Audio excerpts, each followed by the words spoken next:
Start it over. Fuck Get it. it? Yo, what's up, Jay? Ça va, bro? Ouais, toi, ça Yeah, va, man. Yo, we're gonna do this in English. This is Jean-William Prévost. My friends call me Dub. Here we are on Flat System 003 with my first time guest, Jason Plourde. What's up, dog? What's up, man? Yeah, man. We out here, dog. It's nice, man. I think That's it. first thing I want to ask you right off the bat, yo. People have been asking me, where have you been? I've been hiding. Seriously, I recently moved to Montreal like 3 months ago, and before that I was in Quebec City, and since I wasn't writing much, then I wasn't posting much, I guess. So I've been training a bunch, and that's it. It's funny, Simple life. people are asking that like you disappeared, but you didn't disappear. I guess you just kind of put writing aside because you were dealing with some back pain, right? Like some issues. Yeah. I was dealing with lots of lower back pain, like herniated discs, L3, L4, and L4, L5. So it was kind of killing me to stay on the scene and looking at a bunch of BMX clips and knowing that everyone was riding, and then I couldn't ride as I wanted to, so I had to take a step back and do my thing a little bit. Oh, therefore the disappearance, right? Like, Yeah, because it was so painful. I recall even like when I deliberately chose to stop riding in 2019, I think. I was working and I was like almost crying at work because I was like, okay, I gotta stop. I'm in too much pain right now, and I wanna grow older in a fairly healthy and be able to body. like have other experiences in life except but Flatland, right? Like, yeah.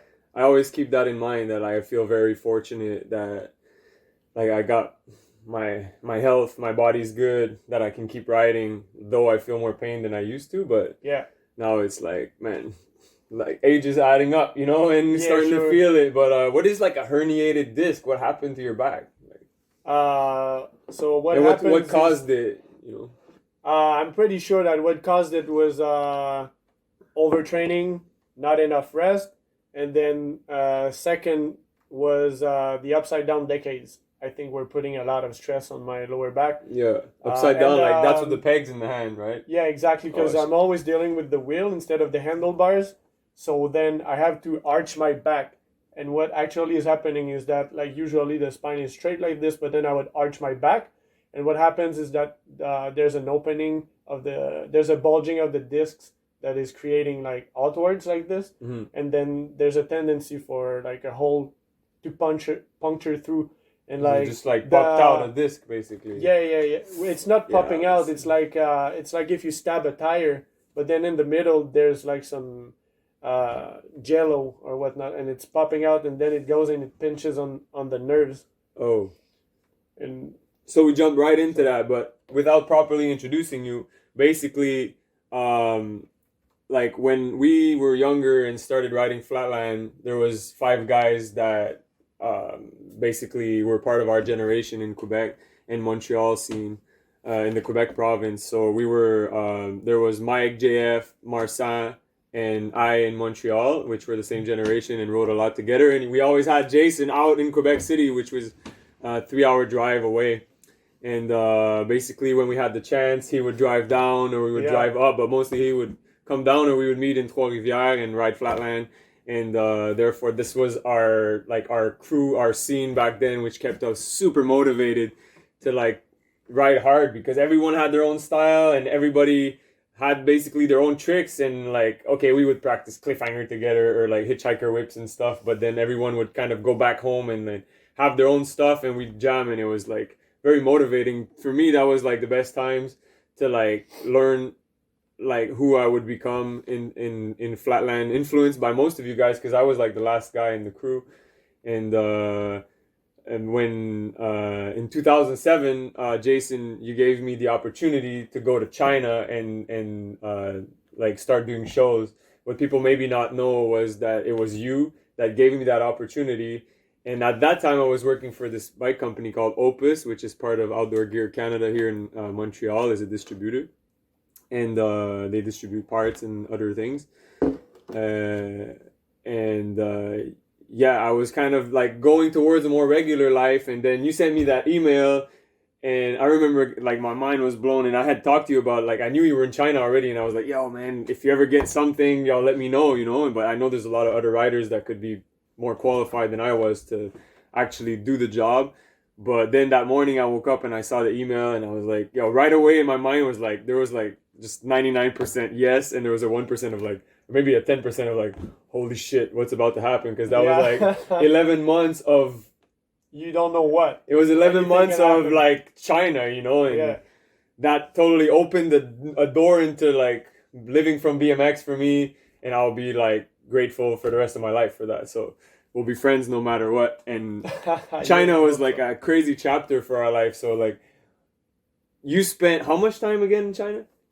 6 years and a half, roughly speaking, like exclusively in Shenzhen. But then you also gave me the chance to go in Chengdu for 3 months. Like recently. And then in 2017, I think. And I did go back to China for some more like some work. Yeah. With a company from Quebec City, but roughly let's say 7 years. About man, it's crazy. Like this is like the first year that I actually don't go to China. Like since what's going on now, like I've been going to China since 2007. I've been going once or twice, or I used to live there, stay 6 months at a time. Back then was there for 11 months. Yeah. Which is like, it was scary, man. Now I remember like arriving through Hong Kong, and then taking the bus, like with Jean who picked me up, taking the bus through all these crazy towers. They were like 100. They looked like 100 levels high, and maybe they are. They probably are, man. It's so big. And then my first thought when I first saw that was, how the hell is there enough water and food for all these people? I'm like, man, the end of the world is coming. I couldn't believe it. And I think like, if you've never been to China, and right now is not the best time to go, but if you do get that opportunity, it is totally paradigm shifting. Like, you need to see the other side of the world to have an idea of what's actually going on this planet. Yeah. Because it's crazy. Yeah. It's alien. It's completely different from what we're having here. And I think also it's a must to go see what's happening on the other side of the planet and how they live and everything. Yeah, it's like, but yo, tell me how it was like a day when you were living in China before I even arrived. Like, what was it like living in China for you, you know? At first it was just getting used to the culture, I think, and getting used to the heat, getting used to everything, the food, whatever it was. And when I first got there, it was a lot of I was watching TV. I was watching all those Bruce Lee movies, and I was staying motivated. For reals. Like getting really hyped on those with those movies, and also trying to pick the language, because if you don't speak Mandarin over there, it's quite easy to get, let's say, misled by anyone around there. And also I wanted to be able to communicate with people around there, to get in touch with people and make friends. And that's how it first started off. And the funny thing about that is that when I first got there, I got to Hong Kong and I didn't get my luggage. I think I only had one baggage, and then the other one I had to wait for about a week to get delivered. So I was riding just the forks and the handlebars to do shows at first. I remember that. Yeah. I get to China, and then I only have parts of my bike, so I just set up a little something and just started to mess around and doing tricks. I don't know how you call that, just the forks. Like the unbike. Yeah. I just want to check something real quick, sorry. Make sure that everything is running. Yeah.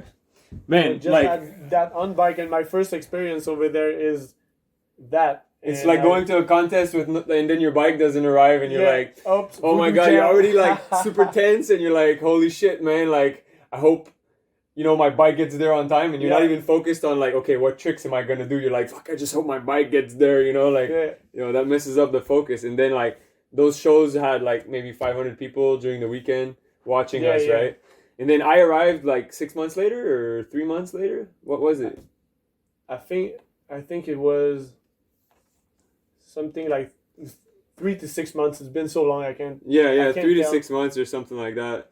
And it was a mind-blowing experience. I mean, now it's, I guess, more common to hear about people going to China and doing shows, but for us back then, it was like, it was something else, you know, like It was a dream come true, man. yeah, we grew Really, up, we grew up in a culture basically that just saw China as like the fucking other side of the world. Like, Yo, I really thought, like, I didn't even check what was the infrastructure of the city or whatever. I thought I was going to old China somehow, like all the yeah, you're expecting the old roofings roofs and the old and stuff like cultures that. and Yeah. the tea and everything, and then I get there and then it's Hong Kong and Shenzhen and it's super developed and crazy city and Man, and getting there and like buildings I and all remember that. I was smoking cigarettes back then, and like I would pay like $1 for $1.50 for a pack of cigarettes, like and then you could have 75 like cents for a a beer. big beer like that, right? Like it's like a liter Yeah. of beer for 75 cents, and I felt like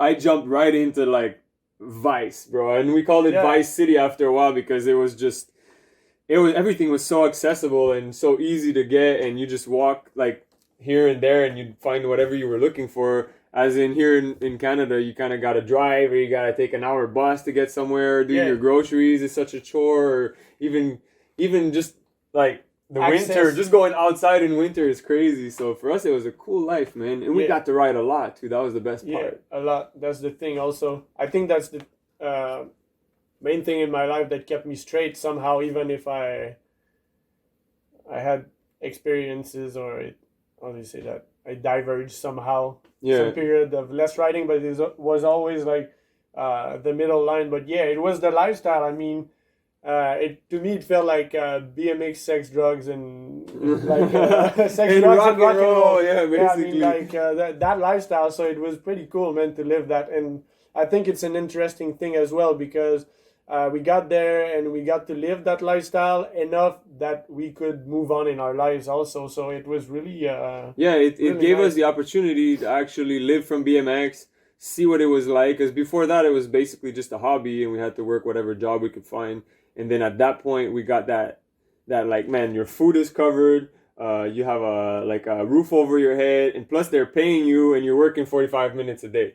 Yeah, So it's like and then practice. from then on, you have like your freedom to do whatever you want, except there isn't the freedom of going to contests and stuff like that. So Yeah. I just remember one contest from back then where we went to Hong Kong. And, Yeah, And we dude, that crossed was the border, went to Hong Kong, and we went. I forget the name of the contest, but there was Hero. Terry was there. York Uno, I There think, was there also. this guy from Thailand was doing these Yeah. crazy tricks. It was something else, and going there and seeing them was like a even greater motivation to see like, okay, this is probably what's waiting for us after the contracts, you know. For me, it didn't last as long as it did for you, and somewhere I found like that was kind of like a blessing in disguise, because like I guess that if I stayed there for 7 years, I wouldn't have had the path that I've had since, you know. And we're not competing this year much, but hopefully it's coming back. But then 7 years, what kept you there for 7 years, man? That's long, bro. For me, like after a year, I was going nuts. I needed to get out of there. And you only came back. You only came back like once, right? For like a month. Yeah, I came here to travel for a bit, like take a break, see my peers, and then I was actually really enjoying the lifestyle over there. But yeah, at some point it got to my head because it's really heavy. It's always noisy. It's always people around everywhere. Like China can get pretty intense at moments, but I was actually I started going traveling a little bit more once in a while. I went to Thailand to see Toon. That was after I was gone, I think, right? yeah, 'Cause yeah, I remember 3 being years. there. You couldn't travel. They wouldn't let us like miss a day or nothing like that. Yeah, but we made some arrangements with Molder back then, so we could move out and be unnoticed somehow. Because I mean, even Those being China here, days, yeah. I really miss like traveling and seeing all the riders and going to different spots to see new cultures and getting challenged at contests, and mostly like getting together with the people. But I really enjoy like getting out of the city. I think it's refreshing and Yeah, totally. especially even there when we were there for so long, it felt like you need that, like, go and reset outside and come back with a new experience and feel like you're living something new. Because we'd go to the beach sometimes, but it wasn't much. But then uh, I guess what people were wondering was like why you had gone off the scene, and I think people didn't know that you had been through a back injury, and I think a lot of flatlanders out there probably suffering like all types of injuries, and that's holding some people back, especially with age. Like yeah, definitely fortunate to be able to keep riding at the level that you want, you know. But decades, man, that's something else because okay, I'm still trying to decade. Okay, I still can't decade, man. Yeah, I'm it kind of takes a ashamed while. about that. You know, can't decade, can't tail whip, can't funky chicken yet. I'm a professional BMX flatland rider. Yo, you can make it happen. You know, you just gotta invent your own path. But I would love to decade, especially if a kid comes to me, he's like, "Can you tail whip?" Like, he can do it. Yeah, but it hurts. I mean, whips hurts, man. Yeah, At some point, you either take the pain or you just stop doing it. Because I used to do them from wheelies or just off the ground, and then it just used to smash my right shoulder. yeah. I just feel like it's So something. bad. It's like a rite of passing, a rite of passing. You know, like this kind of ritual. Like you gotta learn tail whip if you can't. Like I'm just learning 180 the other way. You know, because I've been so caught up in doing these tricks that I was like, I thought were so important to me because no one else were doing it. You know, and then like I feel like with this whole COVID thing, I can rediscover just doing something simple and enjoying it. And I don't feel guilty about it because there's no contest coming up, and I don't find like my life is affected so much by not performing like Yeah. at my craziest. Though like that feast contest, that was like really motivating to me to do something. And then I took part in this TV show recently which had $100,000 prize money, and I didn't make it to finals, make it to semifinals. And this girl doing like horse stunts, she beat me in semifinals.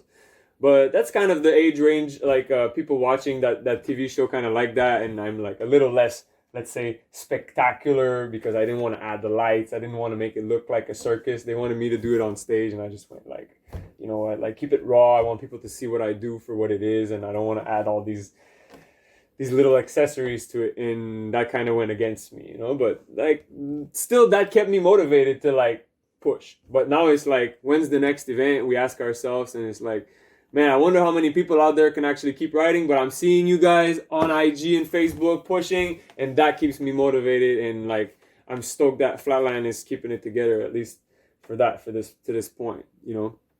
So yo, tell me about like Reclamation Bikes, man. Like how did you guys come together, and like where did you get those ideas for like the bar and like the frame, which I have here. I'm just gonna pull it out.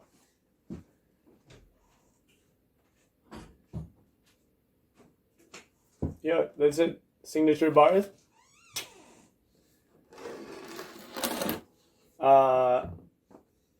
Qu'est-ce que je voulais dire? Blank, mind went. Yeah, so for me it's like this bar. the start, yeah. I've been riding this bar since you've designed this handlebar, and like the moment you made them, I was like, I love that bar. You know, I just thought like I feel like now it's like since you're not really riding it, it's my signature bar. Maybe I'll change the name, but Yeah, no, okay. for real, it's Jason bar. You got the Jason sticker on there, yo. But I feel like obviously there's better bars for back wheel and there's better bars for front wheel. But I find that this bar will kind of like reach, like it will kind of bridge the gap between both, because obviously like you need a bigger bar for whiplashes and having a better control of like the side like pull on front wheel, right? You need to be a little larger and stuff. And for back wheel, if you're too large, then it feels so weird when you're like upside down or like just bars in hand. It feels so different, so you don't want it to be too different.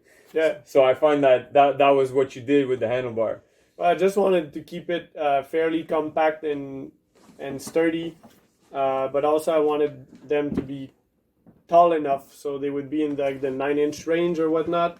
And basically for the other specs, I like it just came naturally, like From experience, because you've been back sweep and up sweep. I just felt like 8 would be good, and I think it's 1 or 2 up sweep or whatnot. And I wanted to keep the crossbar low so people could do like front wheel tricks. But at the same time, I wanted to have something that's really strong, and it held when I was riding, so it's passing the test.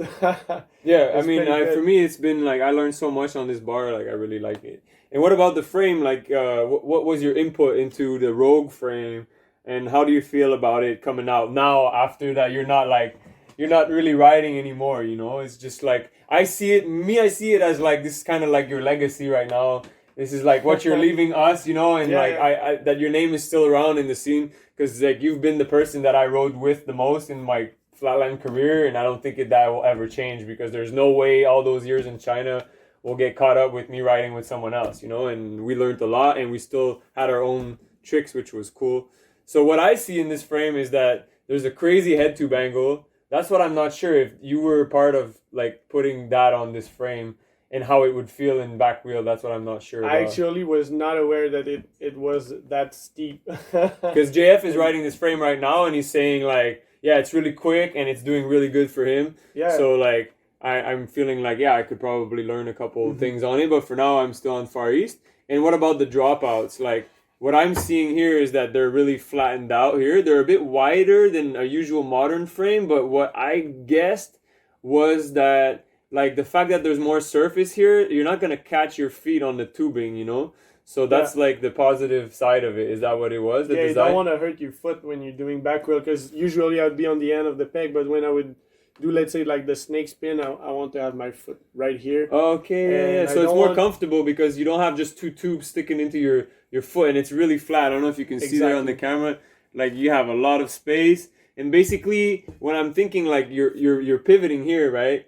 And like you're on the peg, and like instead of like hitting a tube, you're gonna have like a flat surface that's gonna get polished over time, and that's gonna leave space for your shoe to like slide on instead of hitting a tube, right? Yeah, and also the big dropout, so people have like enough room so they can either go like super short because personally I like it when it's like super twitchy for fast spins and then pivots, and for other people who like it longer. And what about for like decades? You need a longer back end is better. I don't know. I ran both. I ran both, and I think it might be more stable on a longer frame, but I think it's all in your mind. That's yeah. Well, I mean, to a certain extent, because I've gotten on a frame before that had like a super high BB. You ever try that? And then like you just I guess it's good for like nose wheelies and stuff, but I feel like I'm pedaling and I'm gonna fall over the bars, you know. Yo, high BB on back wheel is horrible. Yeah, it's horrible, right? So for me, it's like no, that's like maybe not the best thing. So there is differences. It's like, but you know what I always thought was like, you know how we always calculate the back end versus the front end. I always felt like the overall stack, what's the name? The overall length of the bike. Wheelbase.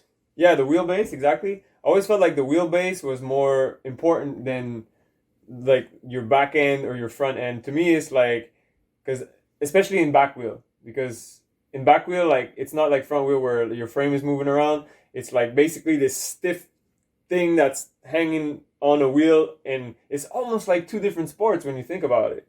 You know, it's like the unbike is another one, right? But I don't ride unbike. But what I mean by that is like the overall length seems to be more impacting of my riding than let's say I was just gonna change my back end to a longer back end. I would just feel like the bike is longer, so it's slower. You know what I mean?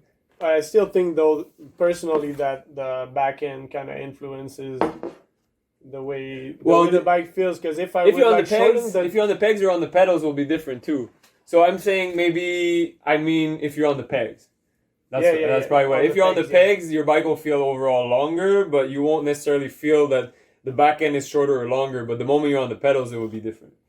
Yeah, there's a lot of things that come into play also. Yeah, so the angle of Flatland is like this crazy science when you think of it, right? Yo, I just want to shout out to Robert Riley and Fred Gates and also Jacob throughout the years for supporting me. It was pivotal also because they used to help me with plane tickets, and I could not have done what I've done without these guys. So fucking Yeah, thanks a totally, lot, man. Me too, man. You guys, So grateful, man. you guys been doing a lot for us.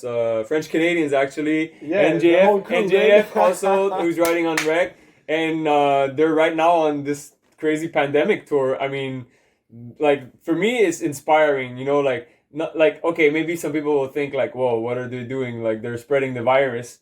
You know, but let's not go there anyways. But what I think is that like it's inspiring that they don't stay locked down in their houses and do nothing because we're being told to. It doesn't mean that as an adult we can't make sure that we're taking the measures not to like not be careful with others, you know, like I mean that I think that's mostly important now that we're standing 2 meters apart. You know what I mean? Exactly. But I'm just gonna put this one away.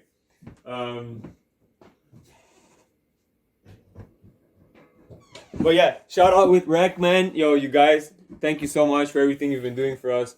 That's been awesome. But yo, back to China real quick. What's the craziest thing that ever happened to you in China? The craziest thing. The craziest thing. Like, there's probably 1, 2, 3 crazy ass, like, I don't know, there's probably like 100 million crazy things that you wake up in the morning, you open your door and you go on the street, you're like, that's pretty crazy already. Just to see what's going on. But what is the craziest thing that ever happened to you? Number one is when I think I almost died, when I got like crazy drunk. That day or so. This one? Yeah, I got a used car right here. And Yo, show it closer. Yeah, I got a used car. I don't know if you can see, but I still cannot move my hand properly like this and do all the motions. Because, like when you put it straight, right? I remember that one. Yeah. It's kind of messed up. That was so what happened? Crazy what story. was that? So, I know, but let him know. Drinking quite a lot in China, and on Tuesdays, I was having a different lifestyle back then. So on Tuesdays we would get days off, and I would usually pop a beer when I wake up, and I started playing video games because that's what I was doing back then, playing Battlefield and just because you had spare time in China. You're just riding every day. You could just enjoy and have a good life, really. Yeah, right? and that's what I was doing back then, like not being super productive per se. But on Tuesdays, man, when you did shows 3 days, 3 shows a day, 4 shows a day on the weekend, 6 days a week. And riding I know it's only 45 minutes, and your part, the Flatland part, is not a lot, but you gotta warm up and riding every day, man, like 6 days a week. Yo, come Tuesdays, you're stoked. Yeah. Or if it's raining, you're pretty stoked, right? Definitely need a break. And so I popped a beer, and then I went to get tattooed this arm, which is actually an Indian Native American guy who's standing in front of a burning church. Well, burning Notre Dame when you think about it now. The head of the Pope, right? The retired Pope from this year. And so I went with David Rounds, who was rollerblading back then, and we went at the tattoo shop, and we drank vodka over there while I was getting tattooed, and it was a bloody mess also. But I couldn't feel anything. And also, my tattoo artist gave me a jar of alcohol from his own town. At that moment, right, that you were getting tattooed? That same day. So basically what happened is that we finished the vodka bottle, and then in the as subway... you were getting tattooed? Yeah. Which is fucked up, no? Because you bleed more when you drink, right? They always say don't drink when you're getting a tattoo, right? Yeah, but I mean... This guy was fine with it. And you were fine with it. Yeah, I guess. Well, you were heavy duty back then. I remember that. I couldn't keep up with none of you guys. And so back in the subway on the way back, we were drinking this jar and sharing it, and I blacked out.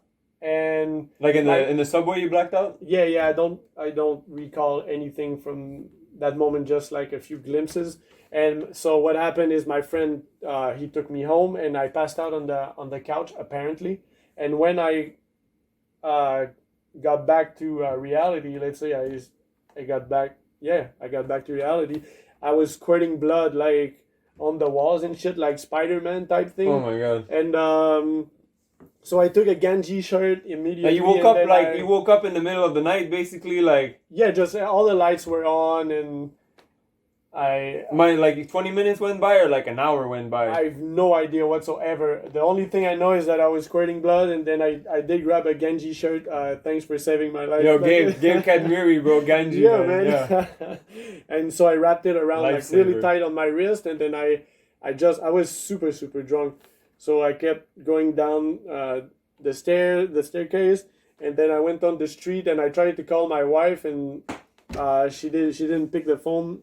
At that moment, and She wasn't home that night. No, she wasn't home. I was alone, and I tried to dial numbers, but then it was so bloody I couldn't do anything, Oh and my it basically God. What a nightmare, man. I was giving up, and at that moment, my friend calls me. He's like, "Yo, Jay, what's going on, man? Rough night, huh?" And I'm like, "Dude, I'm dying at the end of the street," and I'm like, "I think I'm dying and shit." Like, and I was in tears, man. I'm like, I thought that was over. Holy and shit. So then they called the ambulance, and then they took me at the nearest hospital, and then I was so drunk, man. I was talking shit. I was being mad. I was being rude.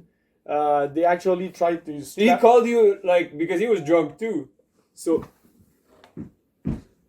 he called you and, like, basically out of the blue because you guys were both drunk that night. Yeah. And he just went home and you went home. Who the fuck? Who's gonna call your friend after getting home? You know, you just go to bed and sleep or like pass out. Yeah. But he decided to call you, which is crazy because that kind of saved your life, right? Yeah, exactly. And so I went at the hospital, and then I had to wait until we got the money actually to do the surgery. So they just like took basic care of it, and once I could pay with the money, then they would do the operation, and then they also tried to strap my legs. And I felt like I was a mental patient, like a mental case, and I just ripped that. Well, yeah, because people who know you from in China and people who know you more recently, they'll know two different Jasons. Because I remember you in China, that was just not always the prettiest nights, bro. It would just get a little wild. No, man, it was you know wild. what I mean? Man. It was so wild. It was crazy. You were wild. Yeah. I was just a spectator to that shit. I was like, holy shit, man, Jason's going off tonight. Yeah, that used to happen a lot, actually. Yeah. But, so basically they stitched you up and then you were out of riding for how long? Because you couldn't do the shows, I guess. You couldn't ride from that, right? It was at you least cut a ligaments, month. right? You cut some ligaments? Yeah. Only a month? A month or two, I think. But then I couldn't. But that could have been it because your back messed up the riding, but that could have been it as well. But then you kept riding, and even after that came crazy experience. We went to Japan, we rode Flatark, we both qualified. I'll never forget that moment, man. I was watching a qualifying run and you hitting that like decade to like switch with peg wheelie, and I was like, yo, and then like me, I was feeling the emotion too, and yo, those moments were great. Like I always be like grateful for those moments that we had, like in battling the Rockies, battling each other, going to Flatark, and like driving to New Orleans, right? Yo, it's crazy. Yeah, really good experience. Yo, I'll put that video in the comments. Not the comments. I'll put it in the description. I'll put the road trip we did from Montreal to New Orleans in the other one there. Your qualifying run in Japan. Japan was crazy also because back then my back was messed up and I couldn't ride like for about 1 or 2 weeks prior to going to the contest. And what I was doing is I was sitting back home and I would listen to that same contest track over and over, and I was visualizing all my tricks. Oh, it was a crazy song. It was like something that like a mantra or some kind of. No, it was DJ Crush. It was like a repetition of like some sounds that were very hypnotizing. I remember it. Like I can't make it. I can't beatbox it, but yeah, man. So and my back was messed up also when I was riding in Japan. So I tried to keep it in the best shape I could. Oh, so you were battling that. You were battling. That was like one of the last contests, basically. Yeah, right? I was in such pain, man. I remember after the contest, I was just destroyed, and also with riding the plane and décalage horaire. Jet lag, yeah. Oh man, yes. And the jet lag and everything was not the best circumstances to keep like a healthy back, and Tyler helped me. Thanks again, man. Tyler is a therapist. He doesn't do it anymore because I don't think he liked really massaging strangers that much. But he was a good massage therapist. Yeah. So that helped me a lot. And then Uchi took care of having some massage therapists. So all of this kept me quite together for the contest. But back then I was starting to struggle a lot. And so, is there like a dream trick that you never got to that you wanted to do and that you never landed? Yo, man, I was trying to do a time machine and then jump decade, like a kind of a half decade or whatnot, jump straight to the peg and keep going like this, and then maybe do another one. Yeah, because I didn't have any brakes. I think there's nobody else that was doing the decades to brakeless peg wheelies. Except Chase back then. Chase was doing those, right? He was doing roll A to peg wheelie switch foot. Very few people can do this. Yeah, I mean Masato does it in Japan, but he uses the brake. It looks cool too, but I think that like the impact is a little less because you're like more stable, right? Compared to going brakeless, man. I can't even you gotta land. No, man. But yeah, so I thought it was just a decade out of a time machine, but actually it was decade out of time machine to switch peg wheelie. Yeah, like I remember seeing you practice that. Half body varial and half decade type thing. Yeah. I think now I would try it with a brake and then I would try without the brake, so I could get a feel. Oh before, yeah. Because it's so intense. No, that means you would have to ride a gyro. Yeah, I don't care. Gyro would, man. I haven't had that on my bike since I started. Basically, I was doing pogos. Maybe have a second setup with a brake on. So what do you do to replace riding? Because riding was a big part of your life, most of your life. So what is it that you do now to replace riding in the matter of like physical activity? Yo, that was a struggle also, because at first I'm like, what the hell am I going to do now that I cannot ride? So I was in pain, so I was kind of trying to deal with that first. I was doing a lot of yoga.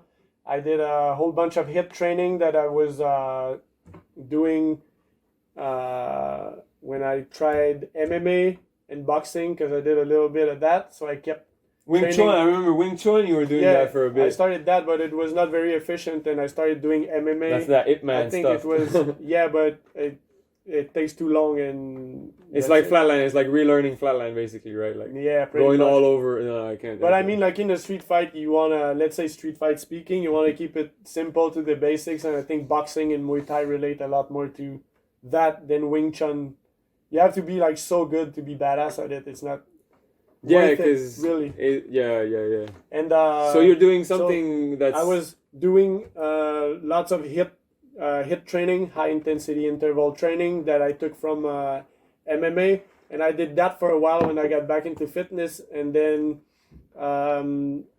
I started learning calisthenics like really, really slowly because I was dealing with shoulder pain back then as well. So for those who don't know, what is that? What is calisthenics? Calisthenics and gymnastics, you could say, are very, very close together. One discipline of gymnastics, because gymnastics is like it's just like street workout. But with a bar, right? You do with bars or rings, but it basically comes from gymnastic. It's just more.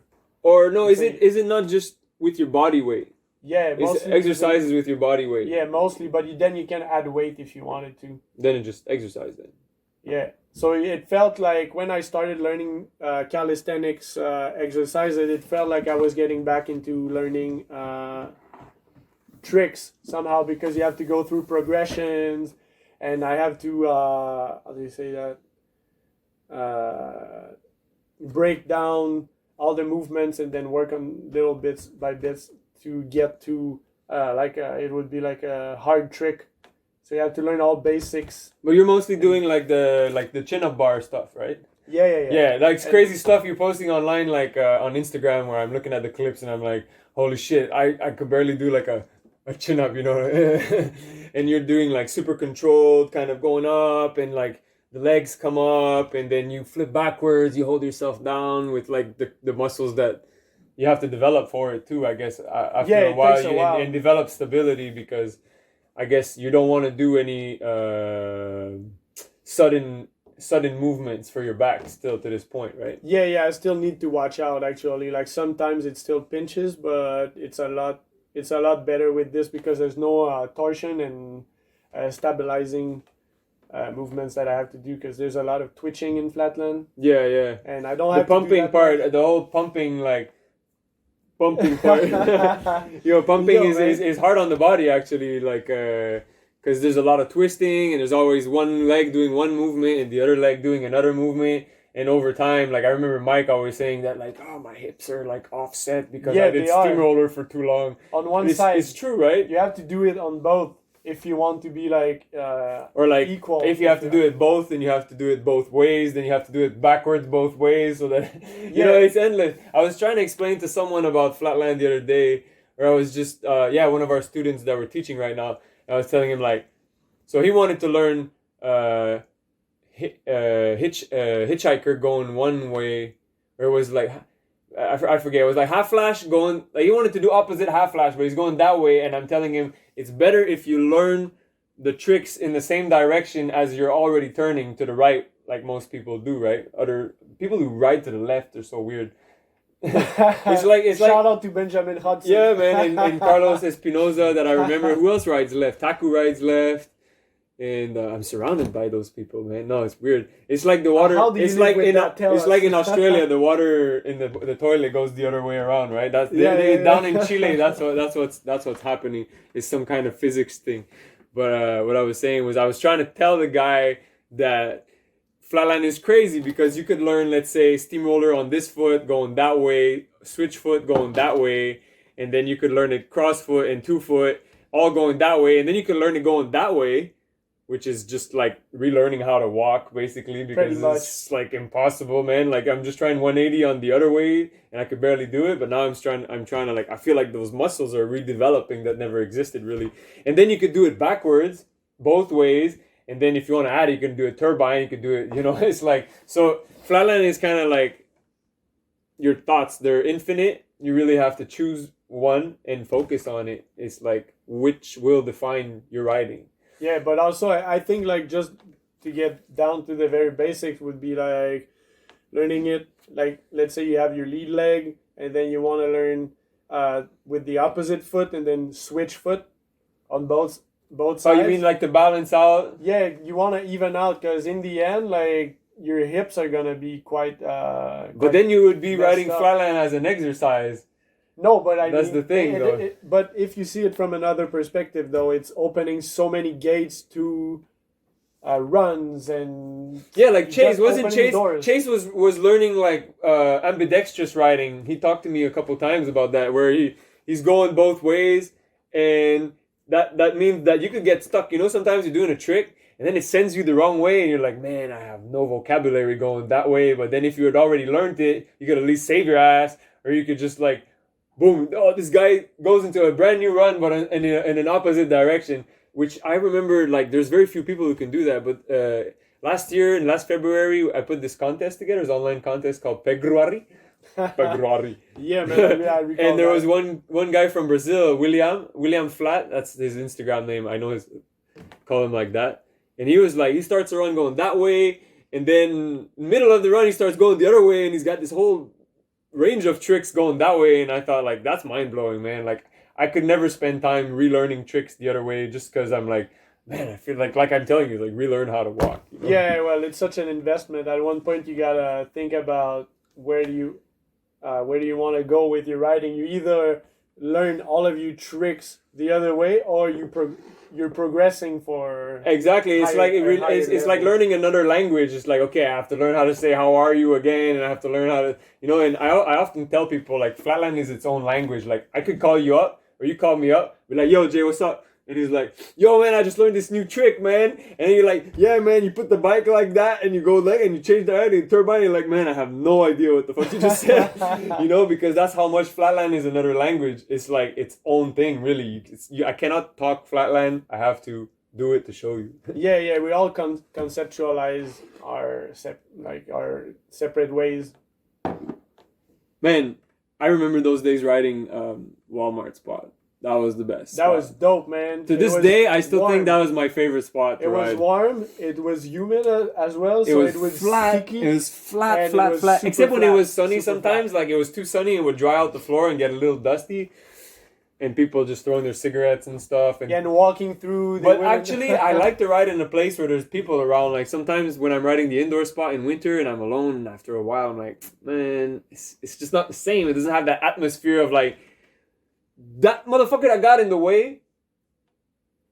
Like, I like him somewhere, you know what I mean? Like, the guy that was driving by and getting in the way of my run, he was a type of motivation for me to like, man, I can't blame it on him if I missed it. You know, I should have gotten the try before that or the try after that. While when you're alone, it's like you really have to find it deep within you to stay motivated, especially if it's an indoor spot in winter, minus 30 outside. Yo, living in Canada is like, I've told people, I find riding flatland in Canada is kind of like an exotic plant trying to survive in the dead of winter. You know what I mean? Yeah. It's like you can't find a spot. It's been my struggle my whole life. It's like, man, like at least 7 months of the year, it's either snowing or raining or it's too cold and you're looking for a place to ride. And I think you dealt with that being in Quebec City, where you had a hard time finding a place to ride when you were back from China and keeping the level, right? Yeah, I was always trying to find a spot. And before I got injured like really bad, I was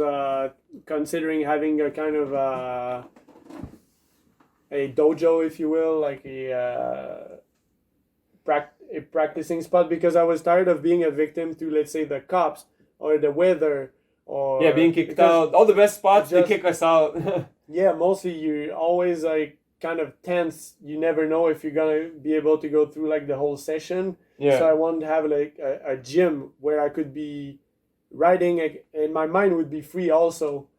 Yeah. Any of these stressing factors. I wanted to make it more professional, because we used to do that for a living also. Mm-hmm. So when we go practice, we want to have a free mind. We want to target the tricks. We'll limit distractions. But that's what was crazy about the Walmart spot, because there was 100 distractions a minute. There was everything to set you off. But that's the thing that keeps you focused as well. And not to mention that the shows we were doing in China were the best training for contests. Yeah, dialing the runs every single day. Every single day you got like, in Beijing especially, you didn't do Beijing, you did Chengdu and Shenzhen, but in Beijing we had like, if it was the weekend or like a festival, it was like 1,000 people watching every single show, and it was stressful, man. Like, because they expect, like something impressive, and sometimes all you got is, I don't know, a messed up hitchhiker, where the bars hit the ground and you just flip over and you're like, oh, I didn't just do that. That's when the showmanship skills come along. You just hype up the crowd. Do a little breakdance trick, because people need to know that this is super hard. It takes so many years to get there, and even then, that's always been the thing. The basics it's can like be hard. It's like when someone wants to hire you to do some kind of show for like I don't know what it's gonna be, because it's always a different situation, and I guess you should be able to adapt to that. Like, I wish I had all of, let's say, Dave Nouri's tricks, because then I could do them anywhere. Like, they would want me to do them, like legs in the air, man, the Gumby under the bike, I could do that anywhere, because it seems like modern flatland is very difficult to adapt to certain situations where it's like, okay, they want you to do it on stage with smoke and crazy lights on a slippery ass floor. Yeah. And you're like, the show. And then with all those factors, you're going in there and you're like, man, I have no idea what I'm gonna do today on that floor, right? And it's like they try to fit you into those parameters, and it's like sometimes I just don't even want to explain it. Like I don't want to debate it. I just rather not do it, because I know it's not going to be possible for me to do something good. Well, but in China, the floors we had were nice. Yeah. We still had like decent floors. I don't know about Chengdu, right? Like when you went, the floor had changed. When I first rode Chengdu, it was nice. It was good, enough. The grain was rough and there was a few bumps, but it's a show site. So after a few days, you get used to it. You know what to do, and it's also it's for shows. So you're not gonna pull your hardest tricks. If I could pull like some fairly decent tricks, I was all right with it. It's also that is to adapt the riding to the event that is taking place, whether it's a show or just an initiation or whatever it's gonna be. Is to be able to say like, maybe they won't see the difference between something technical or something just that moves a lot, you know, like turbines and stuff like Yeah, that. you just gotta start really slow. They often just like Snakespin, yo. Your Snakespin was good. Hey, I wanted to say just before is like it's crazy that like a bar and frame that you would ride would work for me too because we're totally different sizes, man. Because they are the best. That's it. No, man. but we are different sizes. What I mean is like when you do, I have a hard time doing spins myself. I'm good at turbines. You're better at spins because let's say you do snake spin, you really like crunch into it. And I'm just like, I got an arm flapping or something, you know? Like, Yo, but it's I'm like tall. I tell everyone, use your butt. You gotta lean into it, and I'm gonna take that. Yeah. I'll do it tonight. Use my butt spin. But it's like when you go down in a squat or whatnot, you want to push backward and sit in it. Yeah. And contract in a little ball like this. And the more you contract, and the faster you're gonna spin, and you can build momentum by going slowly and then build speed. In. Yeah, snake spin is like a really basic trick now. A lot of people are doing it. It looks different for everybody. Me, it's like maybe it's hard to crunch into it. It's like the overhand. You think it's easier to ride flatland if you have if you're tall or you're short? I think you should find your style. Depending with your body type, like it's personally, going to define how you're going to ride somehow because there's certain things like death truck specs. for you. Have you tried death truck before? I could never ever do that. Maybe if you had like a 16-inch frame or something like that. I even tried when back in the days when they had the KGBs, and these frames were I think 18 inches or whatnot, and even back then I was still struggling because my legs too short and trying to get there and jam it in my crotch. And see, I did a lot of death trucks, so for me, obviously, that was probably a path that I could explore because I was a bit taller. Yeah, but I also had a short frame, man. The shortest I was riding was like 18.8, and I rode that for a while. And you can be short and have long legs, but I'm short and I have short legs. So yeah, it's true. I just have this image in my mind of like this guy with the short legs. No, you're shortest proportionate. legs on the street, man. Oh, but yeah, man, yo, this was dope, yo. Flat System 003, man, and hopefully, like everybo's kind of hopes that you're coming back to Flatland, but we all know that it's good to be able to move on and feel good about it too. I think that's the thing with a lot of Flatlanders that went pro, that had a great amount of years, and have a hard time letting go when it's time to let go, and just start riding for fun when you have free time. And I think that time comes for everyone, as much as you want it. You won't be doing like what you used to be doing at 55 or 60, so you got to also prepare the field for what's coming next. And it's cool to see you doing what you're doing now, because it's very inspiring to me to be able to let go. Not that I want to let go of Flatland. It's a process, man. That time will come, and I hope to transition right into it. Yeah, I'm not old or nothing. We're not old, but but I think time has gone by. It's good to have.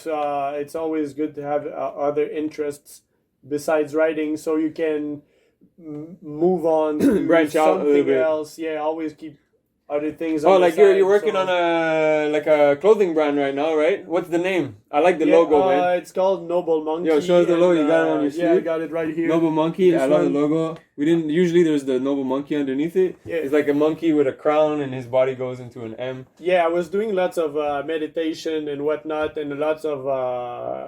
I had lots of like mystical experiences, whatever you call it, and there was some wisdom attached to it, and I wanted to be able to send a message out from what the experiences I've had these years. And also I have a weird sense of humor, and I like to toss some stuff that make people laugh on shirts and go wild also. I guess that's the wild side. That's what does they say? Expect the unexpected. Yeah, in the kingdom of mysteries. It is mysterious. Life is mysterious. A lot. Where we come from, where we're going, why we're here. Yeah, but that's like, those are topics for like another one next time. Because I think that we are out here in the middle of outer space on this thing called Earth. A giant ball, man. With only a couple kilometers of atmosphere separating us from that vacuum of outer space. And we take ourselves so seriously sometimes. And it makes you wonder, just chill, bro. Right? Yeah, pretty much, man. The whole business, the whole takeover of the planet, by money and greed and all that makes you think, isn't there another way? You know, that's how I feel. I mean, every day that crosses my mind at least once. Yeah. But yo, this was dope. Yo, man. Thanks, bro. For having me. Nice, here man. and- Flat System with Jason Plourde. Man, we'll be back. We'll do a part 2 one day. I like this. This was fun, man. Cool, man. Hell yeah. Yeah. That's it. Thanks for watching, and follow him at thy underscore Jasonist, thy underscore Jasonist, because he's the Jasonist on Instagram. He's not on TikTok yet, but it's coming. He's gonna be flexing, and yeah, man, your dog, cool. Thanks, man. man.